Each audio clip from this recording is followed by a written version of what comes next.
Welcome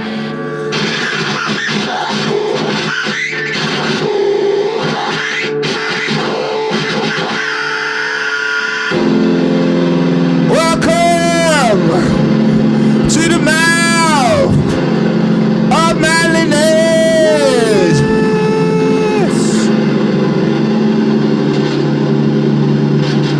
Make it do all the squizzy noises. Woo woo. That's it. I like them.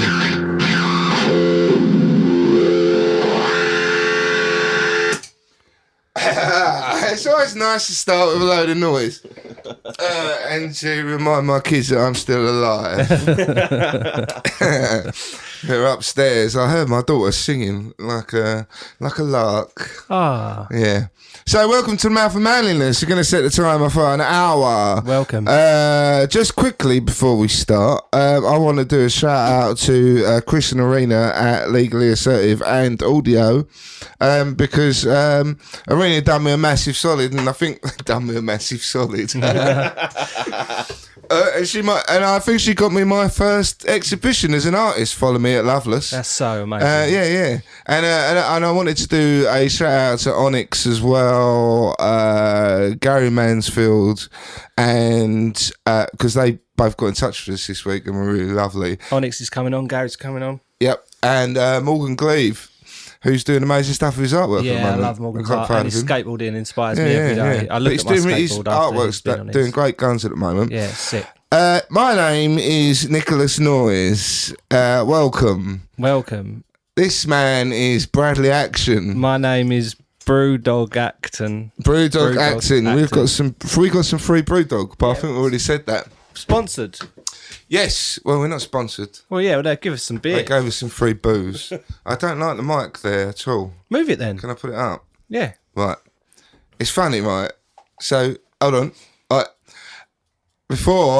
We've got a guest. We have got a guest. He's sitting right there. We've got a guest. Sitting right next to us. We've got a really cool guest. A really cool guest. He's Eoin Sandford. Yeah, I got it right. Hello, mate. What's Hello. going on, lads? How you doing? How are you? Yeah, very pleased to have you. Yeah. It's really weird because we were just like chatting, and then I feel like the minute it goes on, like we're just talking normally, and then the minute it goes on, I just go, I'm a professional. I'm a professional, and I stand out and get lively.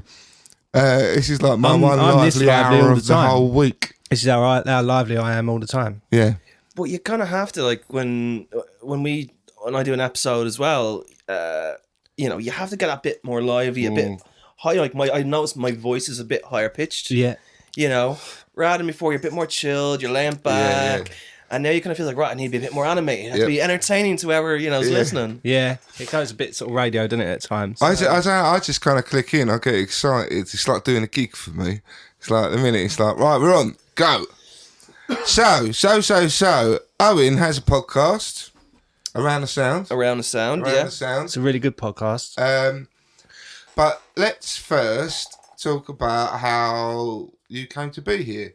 Give it a bit of context. Like So, professional. probably just over a year ago, we reckon. Yeah.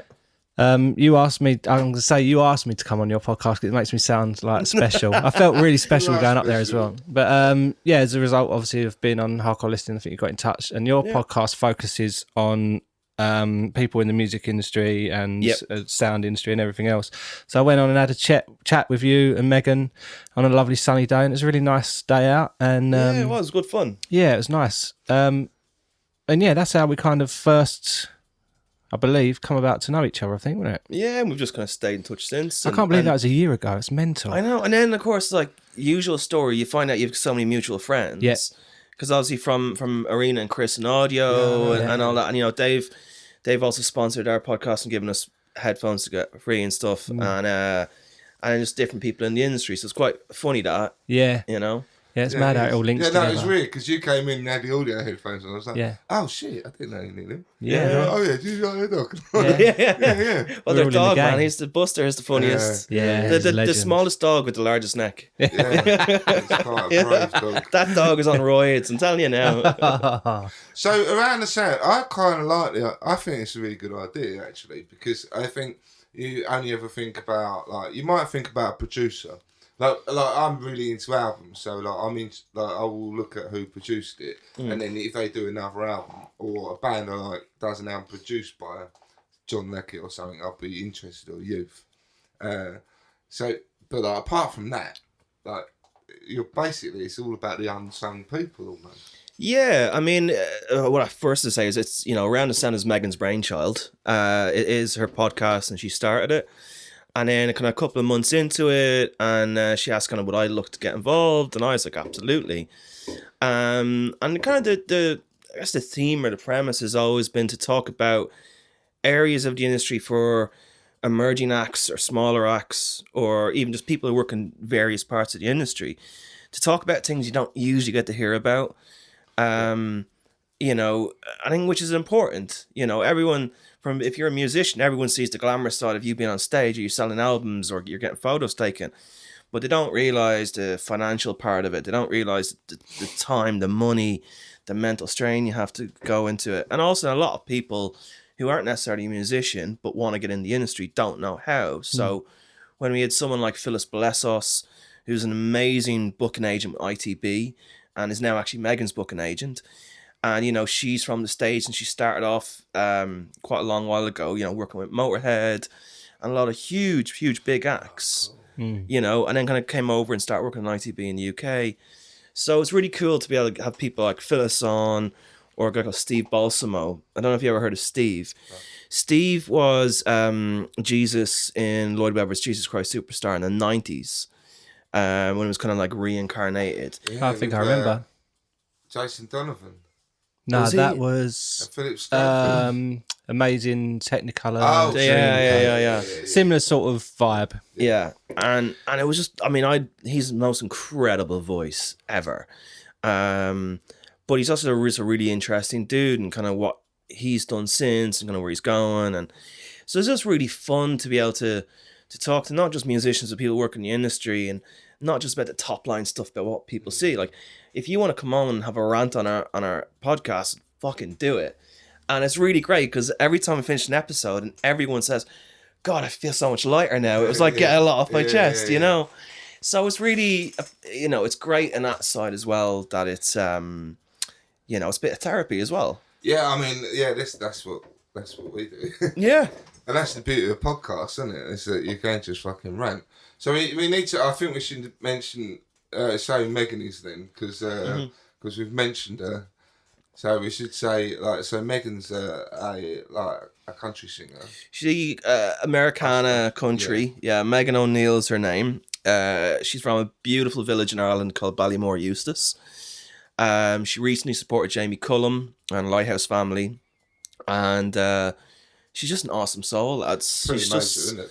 Yeah, and she's just gone from kind of step to step. Yeah, I see she did some stuff with Tom Jones not long ago, I think. Yeah, she did. And my favourite thing I saw on social media the other day, didn't Shania Twain name her one of her top 100 women in country music? Yeah, that's insane, mate. That's so crazy. Yeah, she put her on her playlist, and obviously you don't know how much involvement Shania had in it, but it was out to her personal accounts, and like we'd no idea that was going to happen. Yeah. And that's pretty awesome. Yeah. And it was also cool to a lot of our friends who are also female country Americana acts. They're also on there as well. That's so good. Which was really, really cool. Yeah. Just great to see a huge act like that supporting grassroots artists. Oh, it's amazing. Yeah, it's incredible. To be involved with as well. Oh, it's fascinating. Because I just think, like the kind of people behind the scenes, there's so many people behind the scenes in the music industry and all industries really. And as you say, you'd never hear from them. You don't even know they're fucking there. Everyone's got a story to tell, and like the little insights and that you get. Because you had John Mortar on, didn't you? Yeah. I've met John Mortar. Yeah, he's a we see him. We see him at the Civic that time, didn't we? And I met him before a couple of times. Yeah. Yeah. But yeah, like just little tidbits of information and stuff like that come through. Like it's really good for that as well. Yeah, I mean, I like to try and make it when possible kind of educational and helpful because, I'm fortunate. A lot of my friends are musicians, and a lot of them ask me because my background is kind of marketing and digital marketing, and they're always asking me about different aspects of that. And then I also, just because I'm a nerd about music and business, I know a lot about that side as well. So they're always kind of asking me, different things about, what would you do here, or kind of who would you introduce me to. So to be able to have the podcast, to have that platform, to be able to help out any musician, whether they're starting off or they're just in a roadblock and don't know what to do. I mean, that's pretty awesome. It is amazing. It's really Podcasts cool. are nuts. Yeah. They're so really accessible for everyone as well. How long have you been doing it? I've been doing it probably a year now. Okay, that sounds. Yeah, so we're in between series now. We're in kind of planning pre-production now for the next series, which are going to come out later this year. And but I've been listening to podcasts probably 2-3 years, but I've only really like heavily gotten into it the last 6 months. I mean, I have a handful that I listen to regularly, which are all quite varied. Like I listen to Jessie Ware's podcast. Oh, that's interesting. Yeah, I think it's pretty good. she's just really interesting. The characters they've on. Yeah, quite a few. What's Jessie Ware famous for? Musician. Yeah. She's a singer. Oh. Yeah, I was supposed to go to one of her concerts at the top of the Gherkin, but I couldn't go. But, Yeah. yeah, she's done loads of really cool stuff. Lovely voice. Yeah. It's funny enough, right? I don't. I find, like my mate Mark at work, he listens to predominantly female singers. That's interesting. Like Laura Marley, he really loves. I do like, and a lot of them I really like. Laura Marley, I really like. But I don't actually. I probably own, like in my vast collection of CDs. I've still got CDs. Like a very, very few female singers. I just don't connect with it in the same way. It's really weird. I don't know remember why, really. when I was but a I just kid, don't. I was told that I wasn't allowed to like, was it Kylie Minogue or Jason Donovan? Because I was a boy and one of my neighbours was a girl, and there was one that I wasn't allowed to listen to because I was male or female or something like that. Right. Well, I used to listen to both. I couldn't give a fuck what they said. But yeah, I remember there being like a bit of an issue that I wasn't allowed to listen to maybe girls' music because I was a boy or something like that. My wife got me into Nina Simone, though. Oh, Yeah, I Nina love Simone's Nina Simone. It's fucking amazing. Yeah. But it's like, she's like Nick Cave or something. It's like Yeah. a whole other world. Oh, yeah, it is. I do love the soul singers as well. But like country is soul music. Yeah. You know, Well, like it's I don't think that there's like it's they're storytelling. so close. Yeah. Yeah, and the storytelling is brilliant. And like a lot of the music I like Nick Cave's storytelling all day long, just dark fucking twisted stories that appeal to the dark twisted fucker that I am. They do. So talking about dark twisted fucker, so we had a so how did so Brad got in touch with you to come on here, and so you kind of talked a little bit about mental health with him, and he showed me the messages, and it's quite intense. Yeah. Like there was one bit about it, if you don't mind me kind of saying. No, go for it, man. It's about like, so I didn't really understand it, about hurting yourself, but it didn't sound like self-harm. No, it wasn't So self-harm. it's different. But then in a weird way, I was like, that kind of connected with me. Because like, I think I've self-harmed through the years without necessarily hurting myself. So I started to think, maybe it's a bit more like that. Let's go for it then. Let's go for it. I mean, let's go for your mental health journey. All right, man. Well, about what we're in March now. So in December, January last year, 2018, 2019, I kind of had this. I was chilling on the couch with my girlfriend at the time, and I just started getting this tremor in my right leg, and it just wouldn't stop, and it was like just kept on going and going and going. And then it kind of like started moving around my other body, went into my arms, my legs, whereas almost in a kind of like epileptic fit, but it wasn't quite that. Really? Yeah. And it went on, like, the tremor lasted for a long time. It went on for a couple of hours. So it went on and off for a couple of hours. But, and my missus at the time, she was like, she was a nurse, and she's like, oh, look, I think we should bring you to the hospital. And I was like, no, look, this is fine, I'm grand. Like, this is just like, I was out last night and piss, probably just dehydrated, I'm sure it'll be fine. We're chilling out on the couch. She's like, this was Saturday evening. We weren't even really drinking. But anyway, fast forward to a month later. And then, again, I was chilling on her couch and this kicked off again. But this time it got way, way more intense. And it happened kind of like really quickly. So the tremors in my whole body, my whole body went and I couldn't control it. But then Yeah, scary. my speech went, Oh, really? and then my kind of brain just kind of switched off. It was really weird. It was like I was in the room, but I wasn't quite there. Yeah. And at this point, she was like, "Right, fuck it, you're going to the hospital." And I was kind of like, oh, "Okay, do whatever," because I couldn't really speak. Fucking hell. My head wasn't quite there, like short-term memory and blah blah. So anyway, she brought me to the hospital. I have to give her props, man. She really looked after me, and we went to A&E. I did tests for everything because they initially thought I had a stroke because all the symptoms were of a stroke, because my face was kind of to the side. I remember kind of, if I could speak, it was kind of like out the side of my mouth. Just wasn't, I didn't have any balance or equilibrium, and I still had the tremors. They were still going. So I had every test imaginable that night. I had 2 or 3 tests. Like I had a CAT scan, I had the ECG or whatever, and then they kept me in hospital and they put me in the stroke unit because I kept on having the attacks. So they're kind of keep coming every hour to every couple of hours. And I was in hospital for a couple of days, and every day I was doing different tests. Shit, mate, that's really scary. Yeah. And they didn't have a clue what was happening. Like everything, all the tests were coming back negative, and you know, I'd be like mid conversation with you, and then I would just go blank, and I would just be like, "What?" And they're like, "Oh, you were speaking," and I was like, "What do you mean?" Like, and I wouldn't remember. Yeah. So anyway, I think that the scariest, I mean, that was scary as hell, but it was also like, because my parents flew over as well, because my parents live in Ireland, mates came in and stuff, and it was just a look in all their eyes was just this scared thing, because none of us knew what was going on. So anyway, after about 4 or 5 days, they released me. That I think was a Thursday or a Friday, and I went and stayed with my sisters. My sister at the time was living in London, and then I went back to work on a Monday, which was fucking stupid, lads. Yeah. Let me tell you that. It was utterly stupid. At the time, what they thought was it might have been a thing called Todd's paresis, which is, in a simple way, it's explained as like temporary paralysis of functions of your body, of your mind. I still was not diagnosed, still haven't been diagnosed with what the case was, but essentially it's stress. Right. So the doctor was like, "What stress are you under?" And I'm like, "Don't know what you're talking about. I just started a new job. It's easy going.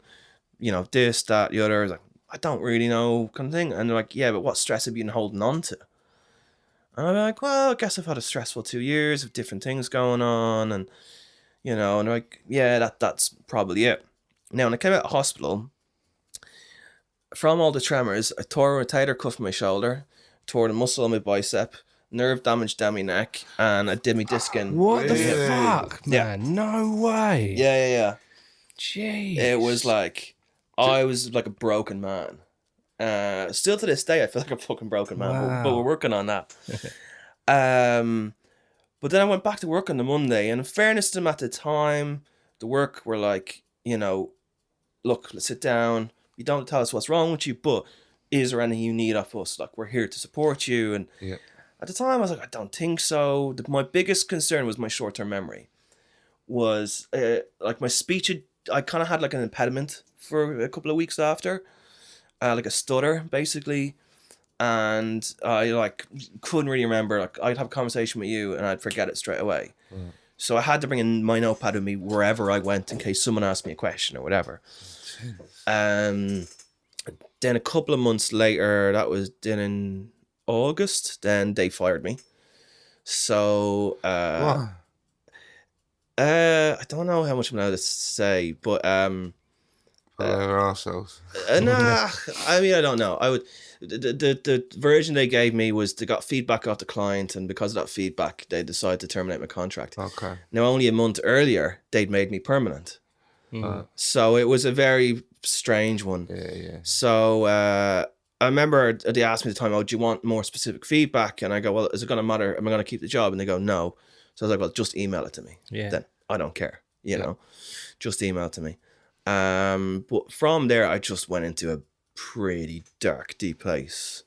And it wasn't, the weird thing was up until recently, so I started therapy in May last year, that didn't work out, and I'm now with a new therapy with a charity called the Society of Analytical Psychology, who are amazing, and I go there twice a week. Started that since January, but kind of from starting there, kind of realized actually I've been quite depressed for quite a long time, but didn't realize it.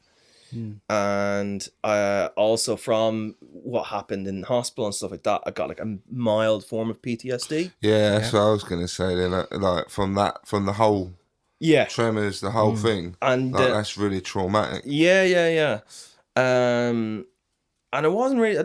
That was the mad thing. It was like, because you'd have, when I lost a job, and you'd have people like, oh, you're obviously applying for new jobs and stuff, and I wasn't.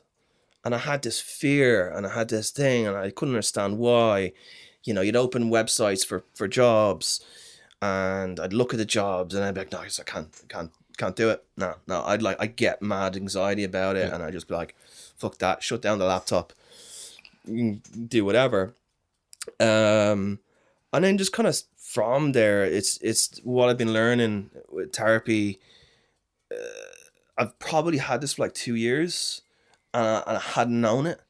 It was a lot built in my subconscious. It's not what was in front of me. And it just basically exploded. So like in hospital, the way I describe it to someone is, it's kind of like, in Star Trek, when they don't want to kill the person, so they go phasers to stun. It's like, right, mate, my mind was telling my body, you can't keep on going this way. There's something wrong. You're not happy. Blah, blah, blah. So we're going to give you a massive shock to wake you up. That first time I didn't get a hospital. Just like we're switching you off for a bit. Yeah. Like your body's just going, your mind and body are just going, fuck off. Enough. Yeah. Exactly that. So like I call it like, I don't call it like a breakdown. I call it like my brain short circuited. Yeah. It sounds different to a breakdown, doesn't it? Yeah. But maybe afterwards, like when you said afterwards when your job ended. Yeah. Like it sounds like that might have been a bit of a breakdown. Yeah. I think in it was those realms. I think it was all then just a bit too much to handle. And I think how it happened and how they kind of did it was so sudden. I'm not gonna hear and criticize my former employer. I mean, the time I was there, I really enjoyed it. No, just stuff a happens. lot of great people, and let's be honest, no, there's never an ideal way of asking someone to not work for you anymore. But you just feel so powerless. Like it's like I've just lost control of my life. Well, that's been it for me. Is like I've felt powerless because I haven't understood how I got here to this point, and I haven't understood how this has all come about, and I don't, like I feel, don't know about you lads, but like, I feel guilty saying that I'm depressed and that I've got PTSD. There's this feeling of guilt and shame with it, and I don't want to have it. No one wants to fucking have it, but I think it's more that, when I had that first attack, like I was the fittest as I was physically. Like I'd lost 3 stone. I'd felt great. I really felt like I was kind of turning a point. Yeah. And this job as well was a great opportunity with a great team. So everything from the outside in looked fucking great. Yeah. Everything was kind of, all right, this is nice. It's the next step again. And then it all crumbled really bloody quickly. And it was very fucking dark. It's very dark. I could see why that's dark though, because suddenly it's like, hold on, I thought I had it all sorted, and now it's just fallen through. Like, why would that happen? Like there's so many whys and whats and all those horrible kind of questions that you can't really answer. Well, this is the thing. Is like I was saying to my therapist, I was like, oh man, I'm really frustrated because I'm like, I don't feel like we're making enough progress quick enough. Yeah. We're speaking the same things over and over again, but different. And I'm making a couple of new realizations with it, but I don't understand it still. And he kind of said to me, he's like, well, maybe you're not going to understand it. Maybe you just need to accept it. Maybe you need to just say, well, that is what it is. Because if you try so hard to understand something, or if you try so hard to work at something, it makes it worse. And what I realized last week was I really believe that. I've been working so hard on me. I've been focusing so much on myself. I was so self-centered of the last, say, 6 months that I kind of forgot about everyone around me. Mm-hmm. I kind of forgot about their problems and that, you know, in a weird way, by sometimes not focusing on yourself, by just being around others, it helps you actually get better. Social does. interaction, yeah. It You does. know, It's totally right. and that's literally what I've realized in the last week. Because it's so easy for us to get so in our own heads, and because it's for me, it's been such a debilitating thing. Like, for the first couple of months, it was like getting out of bed. It was getting showered. It was doing something productive in my day. And I get angry at myself and I get upset at myself because I wasn't doing these things. And then you'd have, you know, your family, your friends calling you or asking you, how's things going on? Are you applying for that job? You know, and I'd fucking bullshit and lie to them. It's always the job thing straight away. Yeah, it's always the all job. of my family's like, oh, you got a job yet? No. Oh, well, well, they don't ask how are you. The thing is, though, is that when you're having like a mental health problem, I'm always go back to it. Is that it's almost like having like a dirty addiction. You know, like the way you recover is very similar, and the fact that you would never want to tell anyone. So you're always kind of you're always telling not like barefaced horrible lies, but you're always kind of putting the face on in some way, shape, or form because of the shame. Yeah. And you know, like you said earlier, you feel ashamed because like you've been struck with this thing that is not your fucking fault, but you feel ashamed of it. And because everyone is asking you nice questions, but they make you feel shame. And I don't know. For me, I refuse to feel shame. I will not feel shame for it anymore because I've done nothing wrong. But it's really difficult. A lot of things you're saying like proper resonate with me. I really do. Me too, yeah. I can totally put myself in that position. But what you're having there is really extreme. Like, really extreme. I'm not surprised you're having fucking post-traumatic stress with that. Of course you are.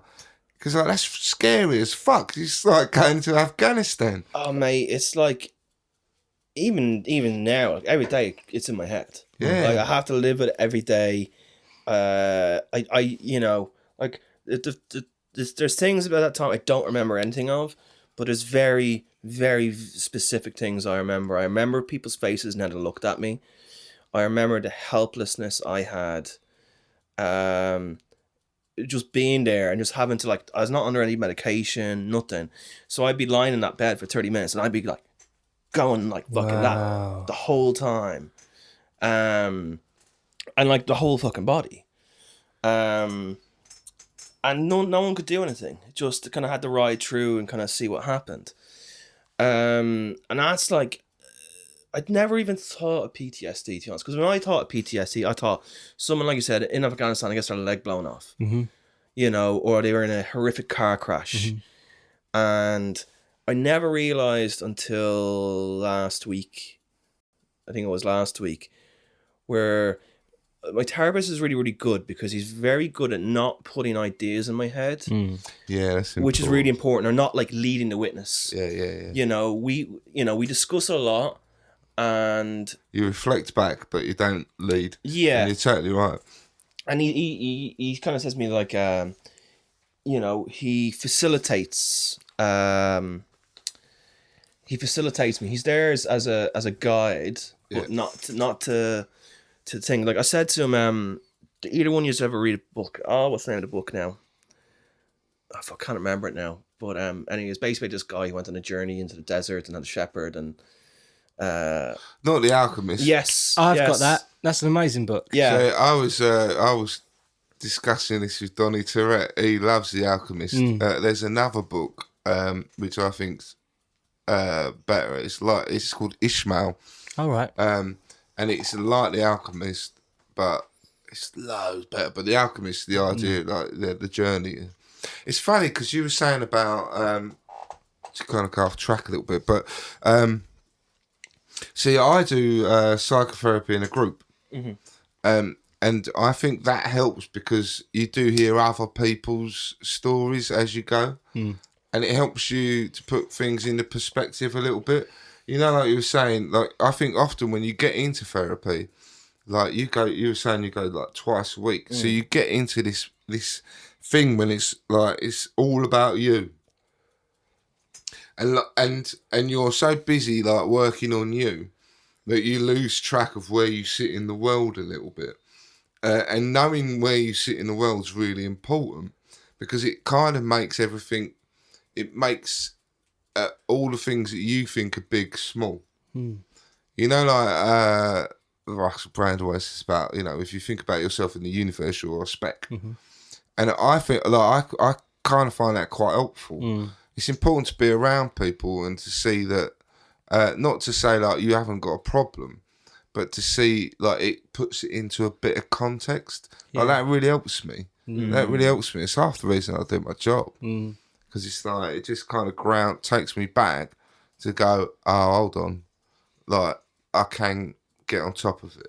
It's a slippery slope, those sort of self-perpetuating It's emotions. you're right in isn't the it? fucking middle of it then. Yeah, You really I'm at like that. You're right in the middle of it. You're having these big, like, moments when you're like, shit, yeah, I need to be around other people a bit.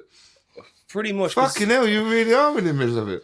Because I self-isolated. You're doing amazing coming on here talking about it. Means you're mate, like you're in the fight at the moment. Very brave. Oh man, well I'm like, I went head in to this new therapist. I just like Good, you have to. yeah, and then like don't know, like I had a really intense session this morning. I had a session 2-3 weeks ago where I blacked out. Oh yeah. Tell us about that. So I don't remember it. I don't Do you remember the conversation before? Or No. So I remember getting to the therapy. I remember being there, and then I just was like blank. And then the next thing I remember, I was back in my apartment. Fucking hell, that's weird. So, and have you spoke to your therapist? yeah. So the next day when I was in, and I was like, man, what happened? You know, like I don't remember leaving. It's like I blacked out, and what did we speak about? And his answer was like, well, look, you know, what you touched on was obviously something really, really deep rooted. And your brain went fuck off. Yeah. And he said your brain just kind of wasn't taking it today. It's too much. And he said it's my job to protect you along that way. So I'm not going to bring it up. He said, but it's something that's going to be so important to you that you'll bring it up organically yourself when your brain is ready to do it. How lovely having that secure thing, knowing. That's like, what therapy should be, that's though. so And nice that the you've got that problem secure is that space. You get your NHS therapy and you don't get that. They'll go, no, we'll do CBT. And you're like, that's not going to, that's papering over the cracks. Well, I thought about it. I thought about CBT, and the reason I went to join the Society of Analytical Psychotherapy, is a friend of my sister's started, and she was really bigging it up. And then I read about it, and I read the type of therapy, and it's kind of basically quite deep psychoanalysis, and it's kind of how matching up your subconscious with your conscious. But they're also a charity, so I had to get on this. I had to do a phone interview. I had to do a written application, then a phone interview, then 2 assessments before then they assigned me to a therapist when there was one free. Now, literally the day after I did that second assessment, because my sister's friend told me, I emailed them every week. When's it free? When's it free? I don't care. I will take that person.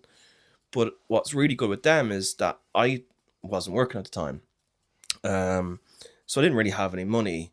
So they do this thing where it's like, well, it's like, what can you afford to pay?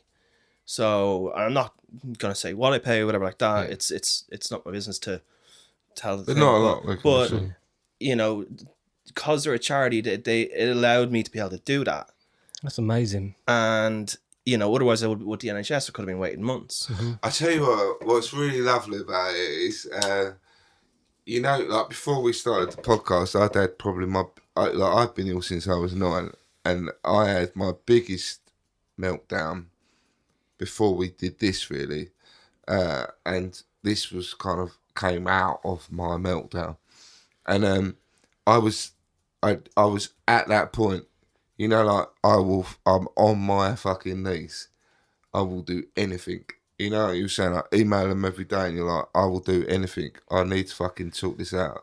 And like, I don't know, that made me smile when you said that, because I was like, fucking hell, yeah, I know that place. I know that place so well. But it's almost like once you've had it, you deal with it, and you might not ever, like for me, I can't ever imagine being that person again. No, I mean, I think it's still early enough in my journey, but like for me, you know, being totally honest, you know, I had a lot of suicidal ideation going on. A lot. And I was not in a good space. So was that very new for you? Was that kind of, because a lot of people, they've never had it before, it's shocking. The thoughts weren't, but the extreme level of them, the intensity of them, and the regularity of them, yeah. And I was just like, didn't know what to do. I was literally on my knees. So you'd had it before? I'd had suicidal thoughts before, and I had maybe mild depression, like, but nowhere near to this. But you'd had that before though, like I hadn't had the attack. No, but like depressive periods, suicidal periods, like in the past. Yeah. Okay. So it's starting to all kind of click into place a bit. Yeah. So it's like you just got ignored it, maybe. Yeah. I think I used to think that I was so self-aware, and that like I was like, well, because I'm so self-aware, I can manage my thoughts and I can manage myself, and everything's grand, and you know, because I had such self-awareness, it's bollocks. That was my ego. Yeah. That was my ego. And ego's the fucking killer. It's got a lot to answer for. I say that all the time. I'm like, let go. If you let go of your ego, and it all sounds so fucking new, like, you know, the age of Aquarius. Yeah. But like we've talked about that before, haven't we? Yeah. It's like if you let go of your ego, It's the most important. and then thing. you don't have an argument with your wife because like you haven't actually got anything to fight for. You know, like you let go of your ego, and then suddenly things are a bit better. It's like your ego's just going, oh, don't have that. Yeah. And like, oh, don't let them treat you like that. And you're like, what does it matter? Yeah.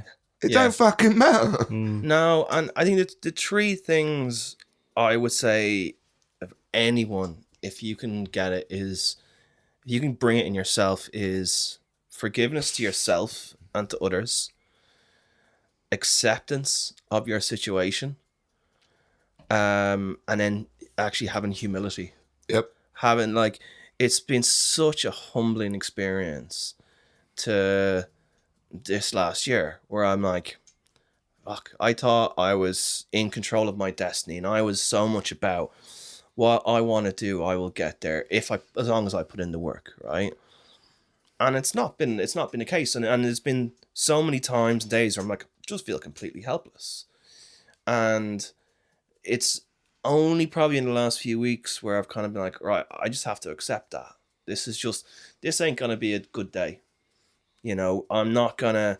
So there's certain things that say I won't do. Right, I'm not gonna go to the pub with the lads because that's not gonna do me any good. After the second or third pint, it doesn't really. Yeah, you know, like get wankered. Yeah, it doesn't generally end well. Or, you know, all right, if I'm not gonna do anything today, I'll just even get out of the house and have a walk. And it's really weird because then, you know, I'd have different people call me up and be like, oh, what'd you do today? And I go, I went for a walk, you know, and whatever, or I send a couple of emails, you know, and you're playing the face game, of course. Yeah. But it's because you don't, at least I don't have I don't know the word to put it, but I guess I wasn't willing to let people into really how dark and deep it was, because I felt this guilt. Really, and I still hard. It's really hard. I really feel this guilt where I don't want to let my parents who live in Ireland know how bad I am or was. I don't want them to know how close those thoughts were and turn into actions. Now, thankfully, the last kind of 6 weeks has really turned around. So that kind of ideation that was in my head is becoming way less and less regular, far less intense. And if I can feel it coming on, I can feel it coming on sooner. So it not that I have a method of coping with it yet, but I'm like, okay, I'm potentially going down this road. Let's like just take a breather for a sec. That's really good to have that sort of mindset. Just stand back and go, do you know what? Fuck everything today. I'm just going to stop and go for a walk. Yeah. Or I'm just going to eat for a bit and then watch some TV. And just have that mindset of going, right, if I can achieve getting dressed, having a shower, and having breakfast, then that's their achievements. Yeah. And then if I can get out for a walk, then that's a bonus. I think I would It's just so important. You just hit on my top tips. Yeah. Like, and I say this quite not necessarily on it, but acceptance, like the main thing, like, and it is sometimes acceptance. Today's a really fucking bad day. Yeah. Like I'm not going to do anything. I still have days like that, you know. Like I still have days when I'm like, my wife will acknowledge. Like I have weeks like it once in a while, and I'm like, I'm not going at work. I'm sick, and I'll be in bed for a week. Mm. But rather than beat myself up about it, I'm like, I've got an illness. Yeah. I don't need to feel guilty about it. My wife's cool with it. I'm ill. You know, if I had flu, it would be all right. You know? Yeah, if you broke your leg or something. Yeah, it would be, accepted. And it's like, it's okay. And all the time, but what we do in life, we do the opposite and we beat ourselves up about it and we make ourselves more ill. You've really fucking hit it there. You really have. Like, you're right there. You're right there. You really are.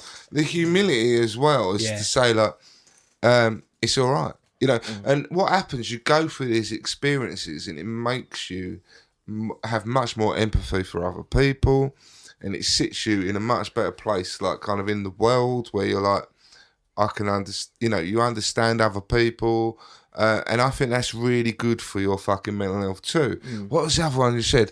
Humility, acceptance, forgiveness. Forgiveness. Forgiveness. So the other day, one of my Neil, who did our fire pit, his wife Liz, hello Liz, she put something on about someone had really upset her, and she was really, really angry about it on Facebook. And someone else had put on there that forgiveness is not for them, it's for you. And I was like, what he said. Yeah. Because that's the best advice. Like that. That's in the 12 steps. Yep. Oh, is it? And it is, forgiveness is not for other people, it's for you. If you forgive someone, then you let go of whatever that pain is. And that's really, really hard to do. But all that, everything you just said, like for me, I think like you are completely spot on. And I think you're fucking well on your way. Yeah. You really are. I mean, you know, look, it's Like you have bad days and Yeah. it doesn't always feel that way. But if you hang on to those concepts, like those are the concepts that saved me. well, and it's funny that like I started listening to, do you know Tony Robbins? Yep. I started listening to his podcast, and I'll be honest, I'm with those kind of self-help people, motivational speakers, I'm very skeptical. It changes once you've had a fucking mental health episode, Yeah. though, doesn't it? You think differently Well, about it. Well, do you know who actually? I'll tell you who it was. I'll give you a laugh. So, Conor McGregor was obviously fighting back in January, and he had Tony Robbins in his corner. And Wow, I didn't know that. yeah. I've listened quite a bit of Tony Robbins stuff. Yeah. I've watched his stuff. His film on Watched his Netflix is documentary. amazing. I was going to watch it earlier on today, but I decided not It's to. worth a But I definitely will. But it was Conor's coach, something Kavanagh. Can't remember. John Kavanagh. And John was asked about it in an interview pre-fight. It's like, oh, you know, what do you think of Tony? Must be great having Tony here, blah, blah, blah. And John was like, to be honest, I was really skeptical. I think those guys, a lot of them are scam artists. He goes, but he really kind of opened my eyes to the different ways of thinking. It's essentially kind of spirituality. Yeah. It really is. It's essentially that. Like if you watch that documentary, he does the Wim Hof method. Yeah. Pretty much. Yeah. And it is. It's like it is being more spiritual, although it's under the guise of this kind of business thing. But Yeah, and you it's watch quite him, like, cutting he breaks and people down. Makes good videos. Like It's he'll got good pull someone content. up and he'll break them down, and then he'll lift them up. And Yeah. basically, he's breaking away the shit, and that is what therapy. Yeah. But to do it that instantly, like in a crowd, when someone literally just stands up, says the whole bit of ego, and he cuts past all of the ego. But the difference is if someone's going to see him, they're going to see him because they've got a problem. Yeah, that's true. Yeah. The issue I have is, and again, it's probably my cynic side coming out, is I don't know how much I believe morally that you can charge as much money as he does, Of course. for two individuals for that. Yeah. Now, there's thousands of people around the world who said he is and his methods have changed their lives. Fair play, and that's amazing. But I do feel a little bit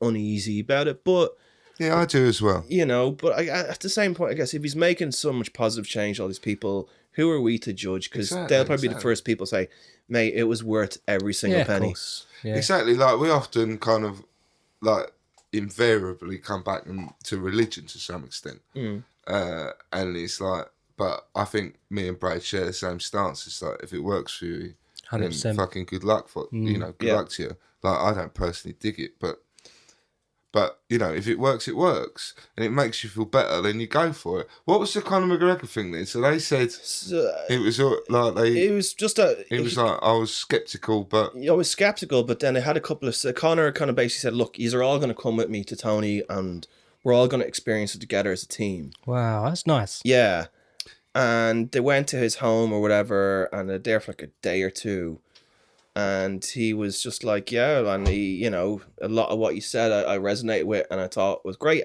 I think most importantly for someone like Conor McGregor, who went off the walls the last kind of year or so. Who is he? You know, he's that kind of character who's gonna lose the plot. yeah, it's a ball of fire. Yeah, and you know, he brought him back in, and I know from people I know back in Dublin who train with him that he was always a wildcat. He was always, you didn't know what was going to happen with him, you know. And like for the Khabib fight, you know, he barely trained. He barely trained. He was on the jar the whole time. You know, he was doing his promotion with his whiskey. And Kavanagh said, like, I didn't think he was ever going to fight again.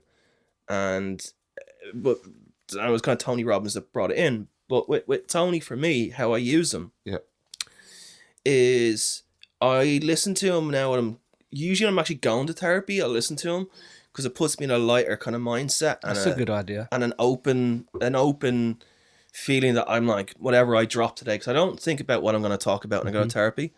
So whatever I drop, I drop.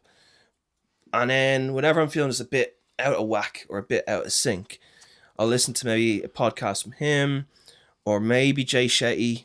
Although I'm not too mad about Jay Shetty. I think just because his voice annoys me. Sorry, Jay. If you ever meet in person, I'll buy you a fucking coffee or beer or kombucha, whatever the hell you drink. And yeah, it just kind of takes the edge off me.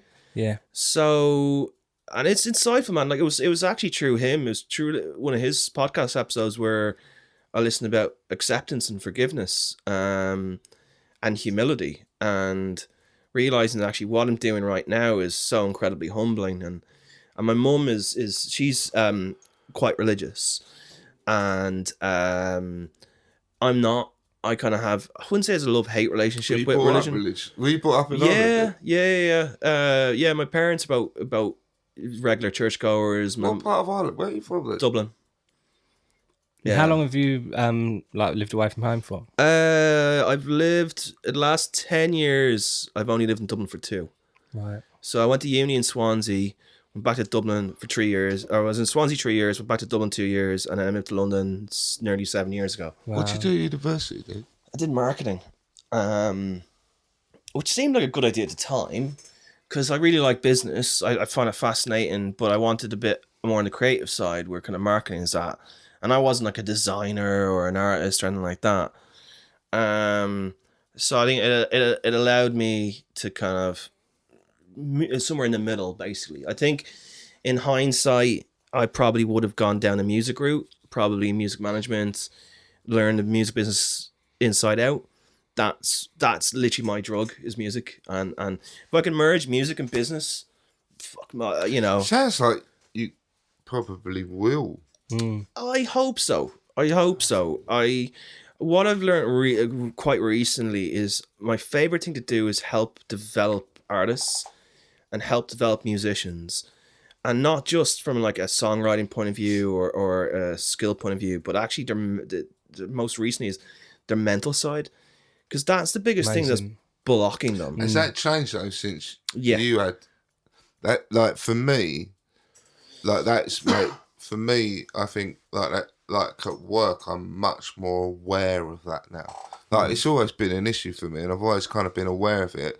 And like if I see someone having a hard time, I'm always like, "You all right?" And like come on, let's have a chat. But now it's kind of much more high. And since doing the podcast, I'm much more fucking hyper aware of it. Same. I'm so hyper aware of people now and like how they're feeling. Yeah, And it's incredible, but it's also draining for me. Yeah, I haven't found a middle ground for that yet. Like I met. you will. Yeah, sorry to interrupt you. I just want something happened. So on Tuesday night, I was in the pub. So I was meant to meet a mate, and he ended up cancelling. But then this girl comes up to me, and she heard me chatting to this woman who was my neighbour for a moment. She says, "Oh, are you from the area?" I was like, "Yeah."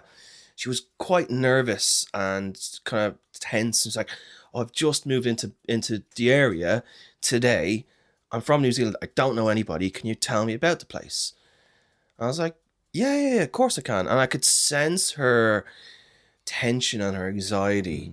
And now I was supposed to go meet a mate in half an hour. And then I'm staying chatting with her for 4 hours. Wow. And to be perfectly honest, I didn't really want to, but I could sense that she needed that. And, you know, there was a couple of things that happened during the past week or two which were kind of shitty. And she just needed someone just to talk to, you know, and just kind of calm her down. And literally, we just sat at the bar. I think I had 2 pints over 4 hours, and we just spoke about everything. Amazing. But then when we left, and she gave me a big, massive hug, and she was kind of like, "Thank you so much for that." It was like, you didn't have to do that, and yeah, but I could sense it off her though. Yeah, and you got to do it. Yeah, You got to do it. yeah. Who else is going to do it? Using your powers for good, though. Yeah, now. you need to be a nice guy, and that's like doing this podcast is very much about like you've been through a shitty time, and like let's kind of try and help other people because like that's you talk about the humbling thing, and that's what it's about. It's like you go through a really shit time and you realise that you can probably help someone else. And like that's really important, and it actually makes you better. It's really good for you. It's exhausting. Yeah, like one of the things I'm searching for at the moment is I realize I focus so much on myself. I've been so self-centered and in my own little bubble that I want to go out and actually just be there for others, whether it's volunteering or something. And it's not a selfless act because it's also for my well-being. Yeah, no, it is. But if I can take a bit of time away from thinking about my problems, about me, and just be there for others or be in an environment with others, I'm convinced that will actually help me because You're doing it now, though, you know that. yeah, man. Well, no, you're doing it exactly. You're doing exactly that now. Yeah, I don't think of it. It don't feel like it, but you know you are. No, I guarantee. But when you know it, but it's not when you're in the moment. You don't think about. No, but that's the way it is. Yeah, that's the way it is. That's the beauty of it. I think, It's like you don't know you're helping people, but just by saying you can talk to me, you're being there, you're doing it. You don't actually have to really do a lot. All you have to do is just like listen. just listen. Yeah, Yeah, and share your story. You know, like that's all you have to do. and you don't even have to have answers for people. No, there aren't any answers. Yeah, and they're not necessarily looking for answers. No. They just they just want to get off their chest, or they just want to, and having a bit of empathy for them. Yep. And it's what was I remember when I was like just starting working in marketing, and my boss at the time, a really, really good guy, and he said to me, he goes, "You don't need to be the smartest in the room, or you don't have to have the answer for everything." He goes, "But if you tell someone, goes, I don't have the answer for that now, but I'll go and get it for you, or I'm hearing you," goes, do you have anything more to say?" He goes, that's someone's what you don't always have to fucking. All have an people answer. really want to know is that they're being listened to. Yeah. Like, and it really is that simple. It really is. Like, you just go, I'm listening. And I'm listening to you now. Yeah. And that's it. And that has been the most frustrating thing for me with my family and my few close friends that know about what's going on, is that I haven't felt as if they've been listening, but they haven't been hearing me. you know, they haven't understood it. No, I don't understand what's necessarily going on with me right now, but they're not hearing what's kind of going on. And it doesn't matter how many ways I've tried to tell them, it hasn't quite clicked yet. So, you know, for anyone That's who is... acceptance though, man. Is that they might not.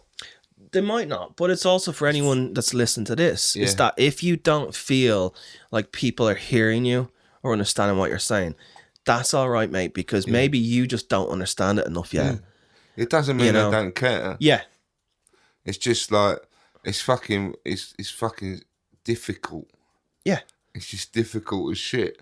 Like me trying to explain what's going on with me to my wife, it took a few years, really. You know, like to my closest person in the world, and like just to kind of explain what's going on in my head. And I'm like, I don't understand. Like I had not a proper meltdown, but like, I've had a difficult period recently, and like it took me like weeks to just be able to go, actually, I'm not doing all right. Suicide's coming back. It's all coming back, and like she can't answer any of it. You know, like, because you're constantly looking for people, looking for answers, or you're looking to be rescued. And, you know, you were saying earlier, like with therapy, is that there aren't answers. There aren't fucking answers. And that's really scary. But there aren't really answers. It's just about how you deal with it. And that's what really annoyed me, because I'd ask my therapist, like, I'd say something, and then I go, so what do you think? And He's like, what do you think? And he goes, well, it's not about what I think, it's about what you feel. Yeah. Wow. And I was like, no, it is, though. prick, It is. but you're totally fucking right, though. Yeah. You're so right. You know, I was like, yeah. So what I was interested in was the subconscious element. Like, have you got to a point when you've had like a fair bit of therapy, and you've started, like for me, like I went through, I've had therapy for years, and it's only really, like, it's taken me, how old am I? 46. It's your taken, birthday, you're still 47, aren't you? No, I'm 46. So it's taken me, 38 years to to get to the point when I'm like, right, I think it's that, and I think it's that. Like that person and that person. You know, like when you're like, I can proper nail it down now to make sense of it. But that doesn't necessarily help. Because actually it's not about the people and the things. It's about how I respond to it. And it's like, okay, right, I can blame my dad, I can blame my granddad, but actually the answer is me accepting the situation and moving on and going, that's just what it is. So you almost have to move beyond the point of blame. But have you been through it? Have you got to a point where you can understand where these things come from? Some of it. So give me a bit of background and kind of my upbringing and stuff. And this is based around matching my conscious and some of my behaviour. Yeah, that's what I was interested in. You're all right talking about this? Yeah.